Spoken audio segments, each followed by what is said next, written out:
The life of a turncoat spy often splits into two distinct paths, one driven by ideology, by lofty ideals they place above loyalty to their homeland, the other driven by greed, lured by vast sums of money and a luxurious lifestyle that the path of integrity cannot provide.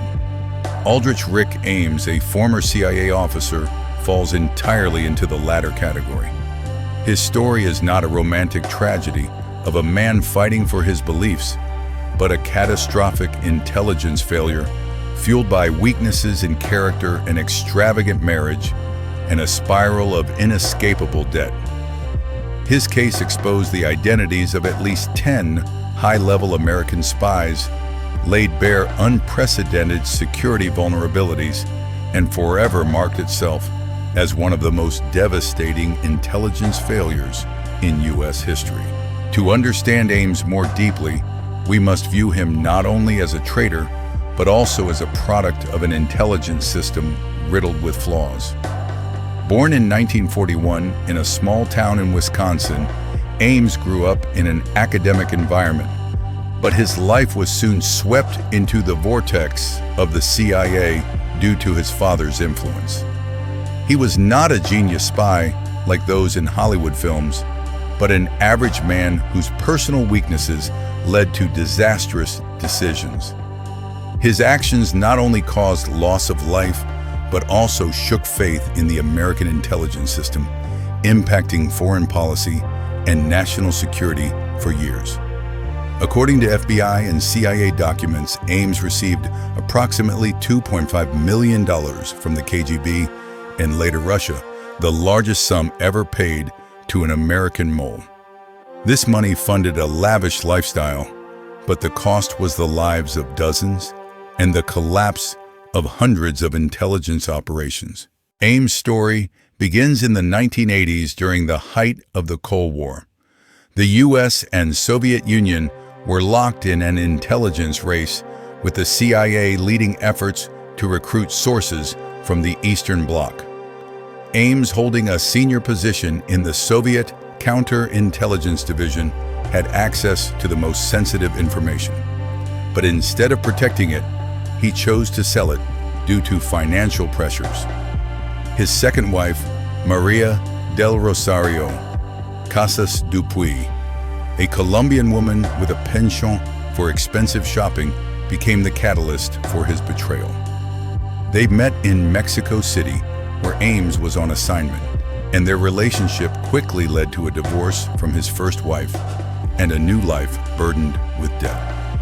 Ames once confessed he needed money to keep the family happy, but in reality, it was a mix of greed and irresponsibility. The consequences of the Ames case were immeasurable. Not only were 10 spies executed, but hundreds of operations were compromised, leading to false information being fed into reports sent to U.S. presidents. From Ronald Reagan to Bill Clinton, policy decisions may have been influenced by fabricated data provided by the KGB through Ames. A prime example is Adolf Tolkachev, a Soviet engineer who supplied secrets about radar and missiles executed in 1986 after being exposed by Ames. Or Oleg Gordievsky, a double agent for MI6 who narrowly escaped but whose life was completely upended. These losses were not just numbers, they were personal stories, broken families, and a weakened U.S. position in the Cold War. The Ames case also exposed internal failures at the CIA.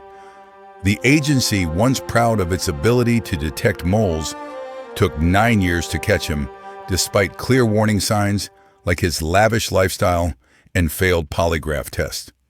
A 1994 congressional report called it the greatest intelligence failure in history, leading to major CIA reforms, including stricter financial oversight and regular checks. Yet Ames' legacy persists suspicion of other moles, and the lesson that greed can destroy an entire system. This story is not just history, but a warning for today. In the digital age with threats from Russia, China, and others, cases like Ames could still happen. The FBI and CIA now use more advanced technology, but the human factor remains the greatest weakness. Ames, now serving a life sentence in Terre Haute, Indiana, once said he didn't fear the CIA or FBI, but defectors from the Soviet Union. That is the irony of a traitor fearing those he betrayed. To delve deeper, we will explore each part of Ames' life, from childhood to legacy. Through this, we see that Ames was not a monster, but an ordinary man whose wrong choices led to catastrophic consequences. Let us uncover how an average CIA officer became the most dangerous mole in history, and the lessons this case offers today. From his early days in Wisconsin to secret meetings with the KGB, Ames's story is a lesson in greed, betrayal, and the cost of carelessness in the world of intelligence. We will examine how financial pressures from his second marriage pushed him down a path of no return, and how the CIA, with all its resources, was slow to detect the traitor in its ranks. This is a story not just of an individual, but of a system and the vulnerabilities that can lead to national disaster. Personal background and first steps into the world of intelligence. Aldrich Ames was born on May 26, 1941, in River Falls, Wisconsin, a small town of about 7,000 people, where life revolved around agriculture and education. His father, Carlton Cecil Ames, was a lecturer at Wisconsin State College, River Falls, teaching history and politics, while his mother, Rachel Aldrich Ames, was a high school English teacher known for her strictness and high expectations. Ames, the eldest of three siblings and the only boy, grew up in an environment that encouraged learning, but was also full of pressure. From a young age, he showed an interest in history and culture, often reading about ancient civilizations.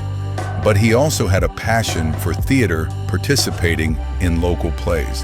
In 1952, Ames' life changed when his father joined the CIA.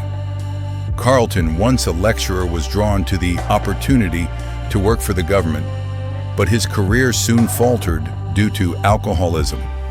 The family moved to McLean, Virginia, near the CIA's Langley headquarters, where the intelligence community thrived. This was where Ames first encountered the secretive world.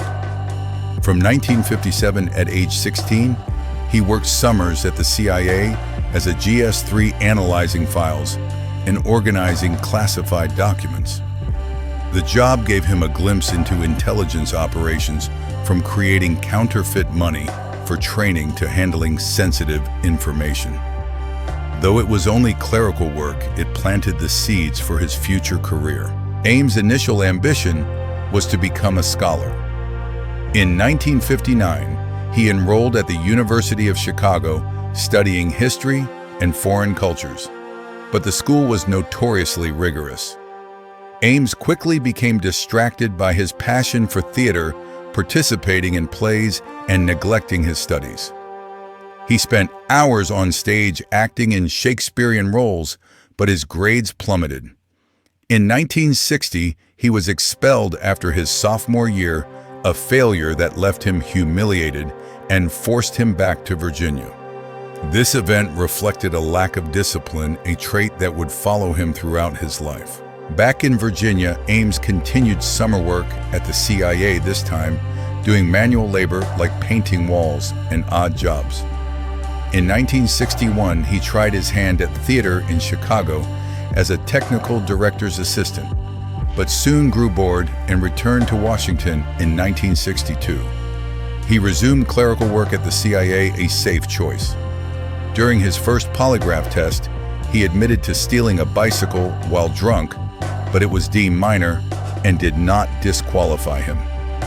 The 1960s were uneventful but stable for Ames, with a salary sufficient to live on. He decided to complete his degree at George Washington University, graduating in history in 1967, paving the way for a formal CIA career.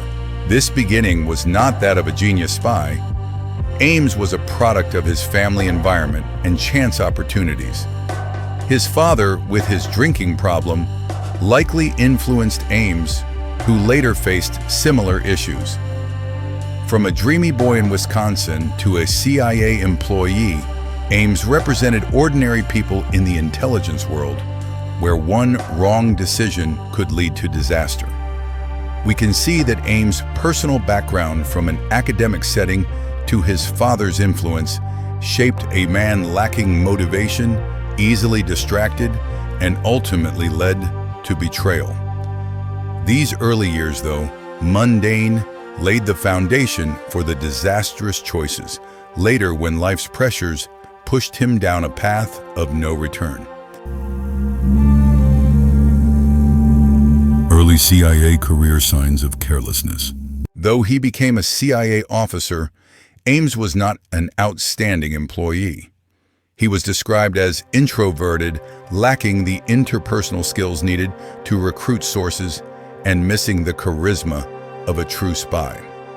In 1969, he joined the CIA's career training program, where he met and married Nancy Seabar, a colleague. CIA rules prohibited spouses from working in the same office, so Nancy resigned. They were assigned to Ankara, Turkey, where Ames was tasked with recruiting Soviet intelligence officers. There, he achieved success by infiltrating the Turkish Revolutionary Youth Federation, a Marxist-Leninist group, but his overall performance was rated average. Reports noted he was indifferent to work, lacked communication skills, and was recommended for analysis roles. These evaluations left him frustrated, feeling unrecognized.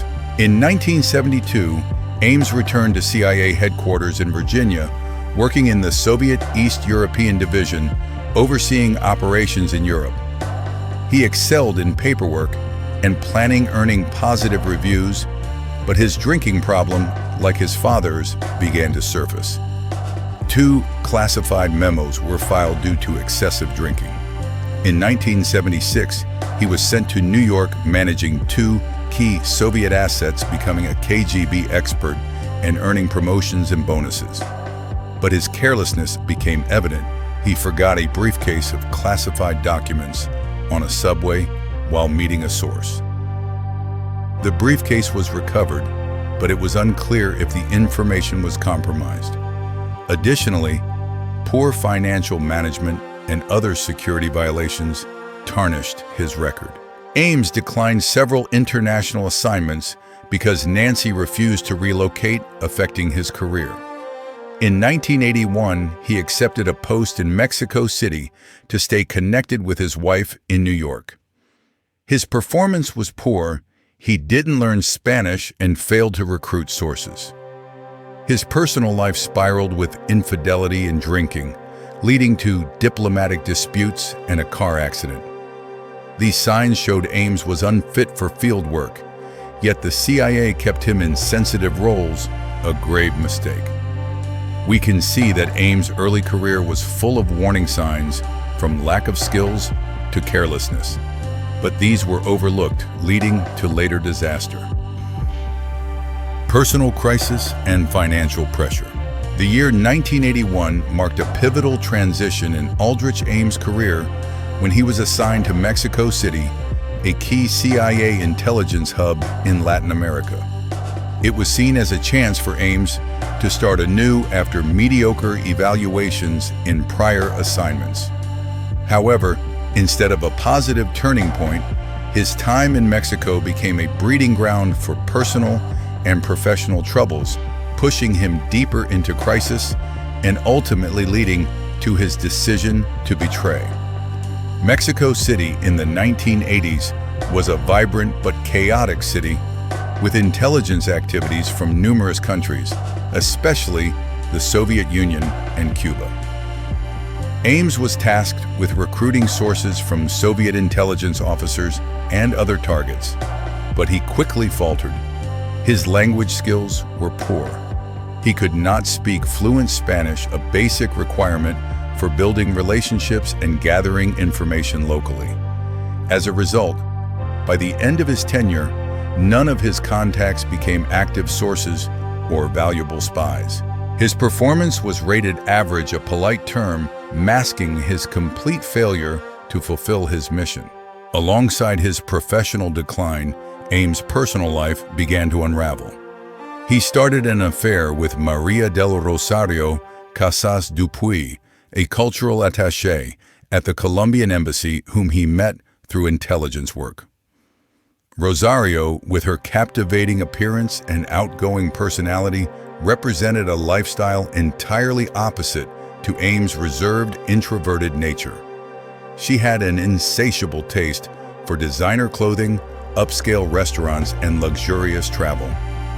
Their relationship quickly became serious, but Ames gravely violated CIA regulations by not reporting his connection with a foreign national, a rule designed to prevent security risk. This decision not only showed disregard for discipline, but also reflected a lack of thought about consequences, a trait that would persist throughout his career. Ames' drinking problem worsened in Mexico. Like his father, Carlton, who was once poorly evaluated for alcoholism, Ames developed a habit of long, boozy lunches, leading to several embarrassing incidents. At a diplomatic party, he argued loudly with a Cuban official while drunk, causing a scene and damaging the CIA's image. On another occasion, he caused a car accident and was too intoxicated to answer local police questions. These behaviors not only affected his health, but also undermined his professional capabilities, making colleagues question his reliability. Mexico City's vibrant party culture seemed to amplify this issue, turning Ames from an average officer into a geographic bachelor, a term for men away from their wives, easily tempted. Ames' first marriage to Nancy Seabar quickly collapsed when she discovered his affair with Rosario. In 1983, they divorced, leaving Ames with a massive financial burden. He was responsible for paying off accumulated marital debts, including shared living expenses and providing monthly support to Nancy. This, combined with his annual CIA salary of about $60,000, plunged Ames into severe financial stress. Meanwhile, Rosario, now his second wife after their 1985 marriage, continued her extravagant lifestyle. She spent lavishly on designer clothes from high-end boutiques, expensive jewelry, and meals at upscale restaurants. Ames once confessed he bit off more than he could chew, realizing Rosario's tastes far exceeded his financial means. This financial pressure was not just about money, but deeply affected Ames's psyche. He felt trapped between obligations to his ex-wife and the need to maintain happiness for his new wife. Rosario, from a middle-class Colombian family, was not wealthy, as Ames later fabricated to hide his illicit funds, but she quickly adapted to an elite lifestyle. Monthly phone bills for international calls, mostly Rosario's to Colombia, reached thousands of dollars alongside housing, car, and travel costs, pulling Ames into a debt spiral. He began borrowing and using high-limit credit cards, but these were only temporary fixes. Amid the Cold War, with the CIA facing pressure from the KGB, Ames felt stuck between an unsuccessful career and a chaotic personal life. The idea of betrayal, initially a fleeting thought, became increasingly appealing as the only way to resolve his financial crisis. This was not a sudden decision, but the culmination of years of indisciplined personal issues and pressure from his wife, a deadly combination leading to the fateful turning point in 1985.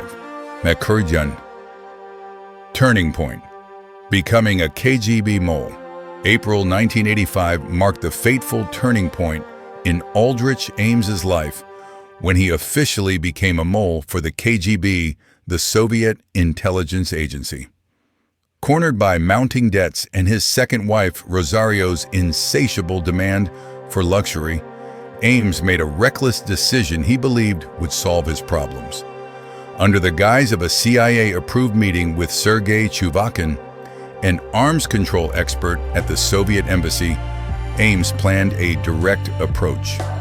However, when Chuvakin didn't show up at the Mayflower Hotel, Ames, after steadying himself with a few vodka martinis, decided to walk to the Soviet embassy in Washington, D.C.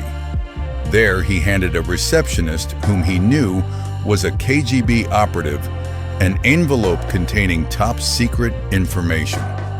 Inside were the identities of two Soviet intelligence officers secretly working for the CIA, along with a page from the CIA's personnel directory marked with his name and position and a demand for $50,000 as an initial payment.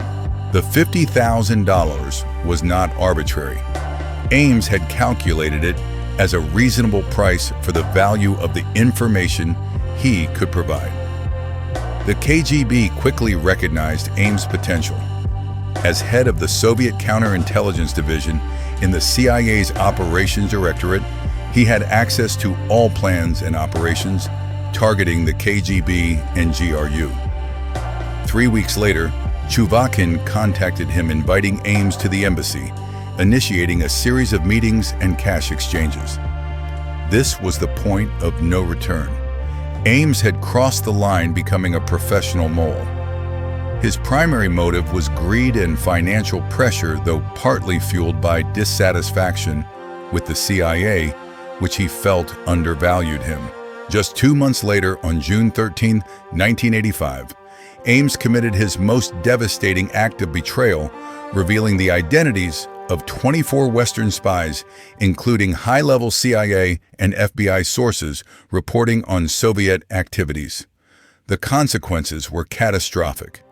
The CIA's painstakingly built network in the Soviet bloc collapsed rapidly. Sources were arrested, tortured, and brutally executed. A prime example is Adolf Tolkachev, an electronics engineer at the Soviet Phasotron Company, who provided valuable information on radar missiles in aviation from 1979 to 1985. Tolkachev was arrested in 1985 after being exposed by Ames and Edward Lee Howard and executed in 1986 for treason. Another case was Oleg Gordievsky, the KGB station chief in London, and a double agent for MI6. Exposed in 1985, Gordievsky narrowly escaped through a complex MI6 plan, saving his life and family. These losses were not mere numbers. They represented human lives, shattered families, and a weakened U.S. position in the Cold War. This turning point was not just about exchanging information, but a profound psychological shift in Ames. He began to see the KGB as a friend, providing financial solutions with regular meetings and cash payments ranging from $20,000 to $50 each time. The KGB, seeing his long-term value, promised him $2 million later, adding $10,000 monthly. Ames used this money to launder through Swiss accounts and pay off debts, sustaining Rosario's lavish lifestyle. However, his actions opened a dark chapter for the CIA. The agency, initially refusing to believe in a mole, blamed other factors like operational errors or compromised facilities. The KGB cleverly exploited this, providing false information to misdirect, prolonging Ames' ability to operate. In the Cold War context with the US and Soviet Union, in an intelligence race, Ames' turning point was not just personal, but impacted national security. He betrayed not only colleagues, but strategic secrets, leading to the collapse of hundreds of operations. His motives, though, rooted in financial pressure, reflected a lack of ethics and will, transforming an average officer into the CIA's most dangerous mole. This turning point was the culmination of personal crisis, paving the way for 9 years of espionage that caused immeasurable damage to the U.S. and its allies. Mike Sum, covert operations and continued espionage. After his initial move in April 1985 by approaching the Soviet embassy and handing over classified information, Aldrich Ames officially entered a double life, outwardly a loyal CIA officer, secretly a KGB mole. This phase, spanning nearly a decade from 1985 to 1994, was when Ames sustained and expanded his espionage activities, with sophistication successfully evading the CIA's initial suspicions. His cover was not only due to his personal cunning, but also the KGB's tight support, which viewed him as an invaluable source with access to the CIA's core secrets. The KGB not only paid him, but protected him by providing false information to mislead CIA investigations, creating a complex shield that allowed Ames to operate freely for years. Immediately after his first handover, Ames began receiving payments from the KGB. Initially, $50,000, a sum he deemed reasonable for the risks. However, this amount quickly grew. The KGB recognized Ames' value as head of the Soviet counterintelligence division at the CIA, giving him access to all plans and operations targeting the KGB and GRU Soviet military intelligence. In the summer of 1985, Ames met with Sergei Chuvakin, a Soviet diplomat, and began regular information exchanges. At a meeting on June 13, 1985, he revealed the identities of 24 Western spies, leading to the rapid collapse of the CIA's Soviet bloc intelligence network.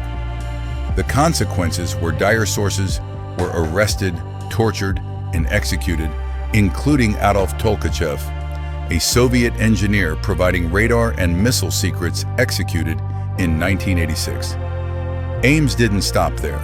He continued supplying information on CIA technical operations against the Soviets, such as wiretapping and surveillance programs. To conceal his activities, Ames used covert communication methods taught by the KGB. He arranged meetings under diplomatic cover, used payphones, and even dead drops to exchange documents. The KGB skillfully aided by planting false information, leading the CIA into dead-end investigations. For instance, they suggested the mole was at a covert communication facility in Virginia, causing the CIA to investigate 90 innocent employees for a year.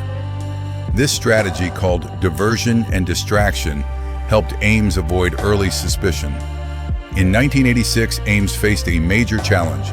A mandatory polygraph test required every 5 years for CIA employees. Due to backlogs, it had been 10 years since his last test. Fearing exposure, Ames contacted his KGB handler, Vladimir Molv, his primary contact. The KGB's advice was simple: relax, get a good night's sleep, and answer directly and clearly. On May 2, 1986, Ames passed the test despite the machine detecting deception signs when asked about foreign intelligence contacts. The examiner, friendly but uninformed about the investigation, deemed the results a false positive, allowing Ames to breathe a sigh of relief and continue to roam. In 1986, Ames was assigned to Rome, Italy, as head of the Counterintelligence Targets Branch, overseeing not only the Soviet Union, but also Eastern Europe, China, and North Korea. This was an ideal position for continued espionage. In Rome, Ames met KGB operatives regularly, often at Soviet housing complexes, where he handed over numerous classified documents about CIA plans against the KGB. In return, he received large payments from $20,000 to $50,000 per meeting, along with vodka and covert communication instructions for his return to the U.S.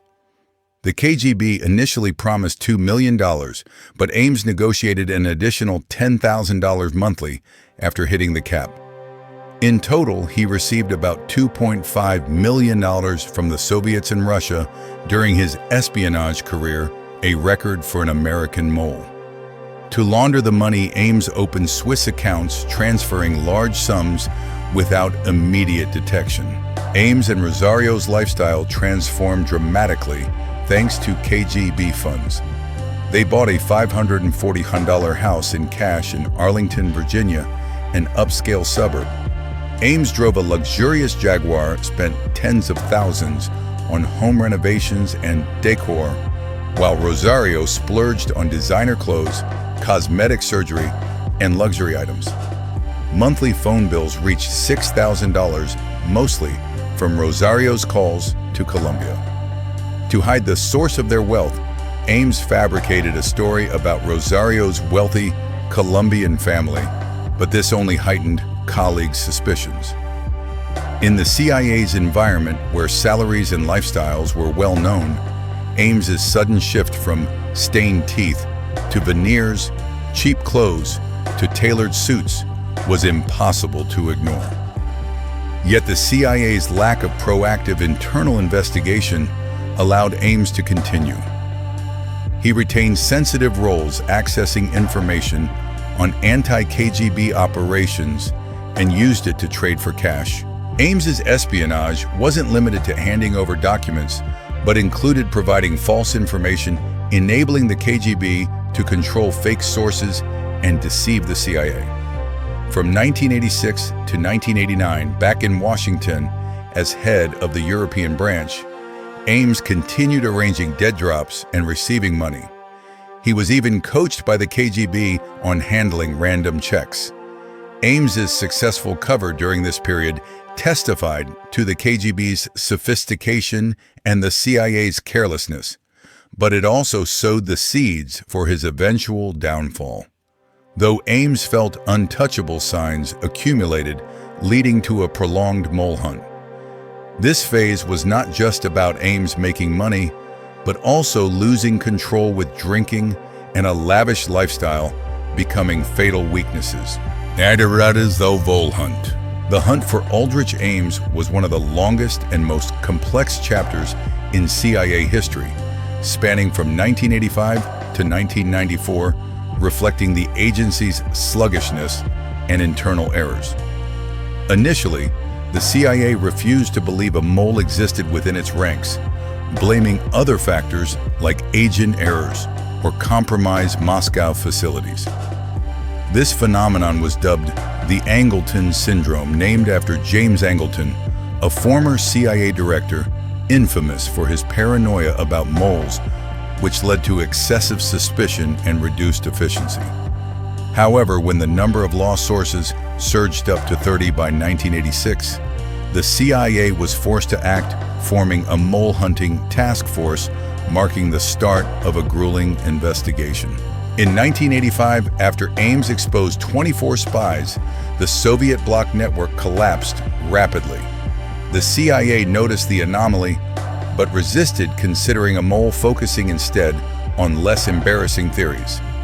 In the summer of 1985, Soviet Colonel Vitaly Yurchenko defected and provided information about a mole leading to suspicion of Edward Lee Howard, a fired CIA officer who defected to the Soviet Union. Howard was blamed for some leaks, but when 3 other sources unknown to Howard were lost, the CIA realized another mole existed. However, Yurchenko's sudden return to the Soviet Union 3 months later, welcomed by the KGB, led the CIA to suspect his information was a trap. The KGB cleverly exploited this, feeding false information through its network, leading the CIA down wrong paths, like investigating a Virginia facility. In 1986, a formal task force was established, led by Paul Redmond, with members like Jean Vertefeuille, Sandra Grimes, Diana Worthen, and Dan Payne. They investigated all compromised operations for commonalities, but progress was slow due to KGB misdirection. For example, the KGB suggested the mole was at a covert communications facility, leading to a year-long investigation of 90 innocent employees. Meanwhile, Ames continued operating, but signs emerged. In 1989, back in Washington as head of the European branch, Ames was reported by a colleague for his lavish lifestyle, a $540,000 house paid in cash, a Jaguar, and spending far exceeding his $60,000 annual salary. Diana Worthen, who knew Rosario before her marriage, grew suspicious when Rosario seemed indifferent to cost during a home decor conversation and learned Rosario's parents weren't wealthy, yet their financial status in Bogota suddenly improved. By 1990, the CIA was certain of a mole but hadn't pinpointed Ames. Soviet source recruitment nearly halted due to security fears. Ames was moved to the Counter-Narcotics Center, CNC, to limit his access to sensitive information, a subtle sign of suspicion. Colleague interviews revealed Ames often disobeyed orders, left safes, took calls from Soviet diplomats, and flaunted wealth. Yet the CIA's security office deemed it unworthy of pursuit. In 1991, Ames failed a polygraph when asked about his wealth's source, claiming Rosario received subsidies from her wealthy Colombian family, a clear lie as the CIA knew her background. But the examiner, unaware of the investigation, voided the results and ordered a retest. The second time, with no wealth-related questions, Ames passed easily. A major breakthrough came in 1993. The task force zeroed in on Ames after analyzing his lifestyle, veneered teeth, tailored suits, high phone bills, and credit card payments exceeding his salary. In spring 1993, the CIA and FBI began full surveillance, searching Ames' trash for documents, installing tracking devices on his car, and monitoring calls and contacts. Over 10 months, they gathered evidence. In October 1993, they observed Ames marking a mailbox with chalk, a signal for the KGB in Bogota. Ames was allowed to travel to Bogota under close watch. Upon his return, the team had enough evidence to secure an arrest warrant. When Ames planned a 1994 Moscow trip, the FBI, fearing defection, acted swiftly. The hunt, though successful, exposed the CIA's sluggishness, ignored signs, polygraph errors, and a complacent culture. It was a lesson in internal investigation, leading to major CIA reforms. Arrest and consequences. February 21st, 1994, marked one of the most significant moments in U.S. intelligence history. Aldrich Ames, a 52-year-old CIA officer with over 30 years of experience, was arrested by the FBI outside his luxurious Arlington, Virginia home. This was not a sudden arrest, but the culmination of a prolonged, tense, and sometimes error-ridden investigation by the CIA and FBI. Ames, who had sold secrets to the KGB and later the SVR, Russia's intelligence agency, for 9 years, finally fell into the law's net. At the time of his arrest, Ames was preparing for a trip to Moscow for a conference, and investigators feared he might defect to Russia, where he could be welcomed as a hero. When FBI agents approached, Ames protested vehemently, "You're making a big mistake. You've got the wrong man." But the evidence was overwhelming, and minutes later, his wife, Maria del Rosario Casas Dupuy, was also arrested inside the house. The couple, who had lived a lavish life, funded by betrayal, now faced the gravest espionage charges. The path to the arrest began with years of mounting suspicions. From 1985, when Ames began his espionage, the CIA noticed an unusual collapse of its Soviet source network. At least 30 sources were lost or executed, but the CIA initially blamed other factors like operational errors or compromised Moscow facilities. It wasn't until 1993 when the CIA-FBI task force focused on Ames due to his lavish lifestyle, a $540,000 house paid in cash, a Jaguar 6000 monthly phone bills, that decisive action was taken. The FBI conducted full surveillance, searching Ames' trash for discarded documents, installing GPS trackers on his car, and monitoring all calls. A key clue came in October 1993, when agents observed Ames marking a mailbox with white chalk in Washington, D.C., a classic KGB communications signal to arrange a meeting in Bogota, Colombia. Ames was allowed to travel to Bogota under tight surveillance, and upon his return, investigators had sufficient evidence to obtain an arrest warrant from the Justice Department. After the arrest, Ames and Rosario were charged with conspiring to commit espionage for the Soviet Union and Russia, as well as tax evasion. The FBI searched their home and uncovered a trove of luxury items proving illicit funds, 60 designer handbags, over 500 pairs of shoes, 165 unopened boxes of pantyhose, plus designer clothes, jewelry, and expensive furniture. These items were not only evidence of their extravagant spending, but also reflected how Ames used betrayal money to maintain family happiness. Recognizing his hopeless situation, Ames quickly pleaded guilty on April 28, 1994, as part of a plea deal. He cooperated with investigators, providing details of his activities in exchange for a reduced sentence for his wife. Ames was sentenced to life without parole and is serving his term at the federal prison in Terre Haute, Indiana. Rosario received a 5-year sentence for conspiracy to commit espionage and tax evasion. After her release in 1999, she returned to Colombia and lived a low-profile life. The consequences of the Ames case were catastrophic and multifaceted. First, in terms of human loss, his actions led to the deaths of at least 10 CIA sources, including key figures like Adolf Tolkachev, a Soviet engineer providing radar and missile technology secrets executed in 1986, and other sources arrested and tortured by the KGB.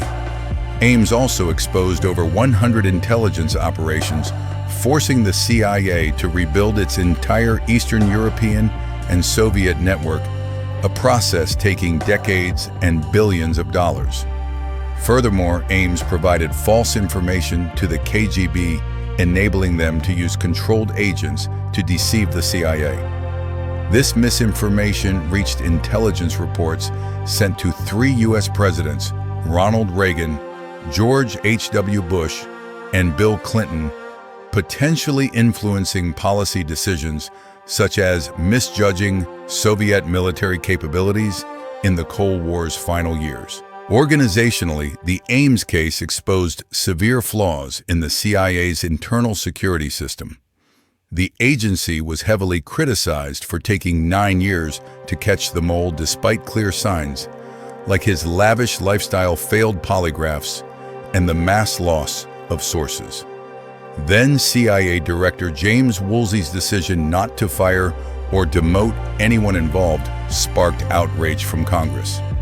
The Senate and House Intelligence Committees conducted extensive investigations, releasing a 1994 report calling the Ames case the most catastrophic intelligence failure in U.S. history.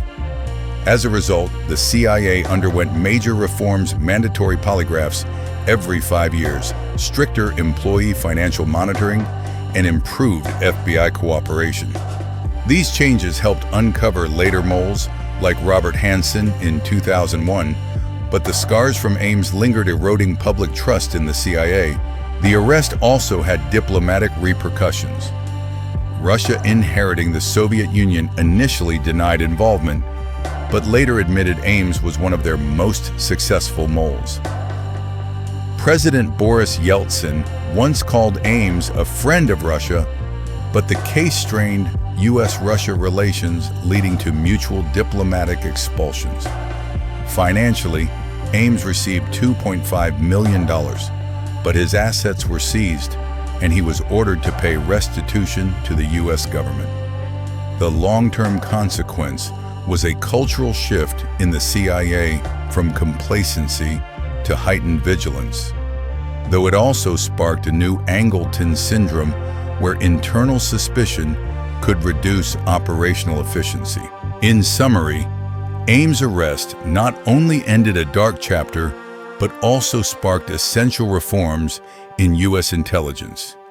However, the cost lives, national secrets, and trust was immense, a reminder that a mole can cause greater harm than any external enemy. Alu, legacy of the traitor and unanswered questions. Aldrich Ames' legacy is a deep scar in U.S. intelligence history, a symbol of internal betrayal and the lasting consequences of greed. Unlike legendary spies or ideologues like Kim Philby or Julius Rosenberg, Ames was an average CIA officer with poor performance and personal issues. Yet his actions caused greater damage than any mole until Robert Hanssen in 2001. Dubbed the CIA's most dangerous traitor, he exposed over 10 sources, leading to executions, destroyed hundreds of operations, and provided false information impacting U.S. policy during the Cold War. His legacy is not just about the toll of damage, but the shaken trust in the intelligence system, forcing the CIA to confront its internal weaknesses and undertake sweeping reforms. One of the greatest legacies is the CIA's overhaul. The Ames case exposed a complacent culture where warning signs like lavish spending and failed polygraphs were ignored. The 1994 congressional report by the Senate and House Intelligence Committees called it the most catastrophic failure, leading to changes, mandatory polygraphs every 5 years, employee financial monitoring, and closer FBI collaboration.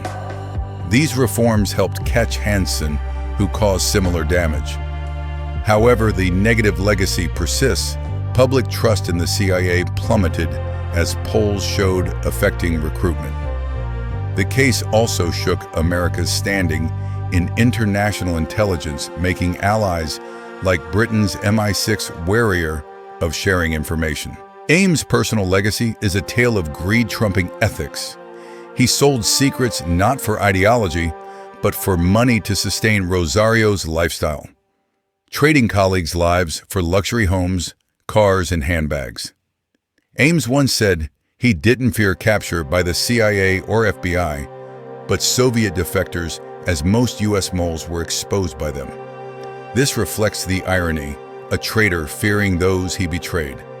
Now 84, Ames serves a life sentence in Terre Haute, living with belated regret, having called his actions the biggest mistake of my life.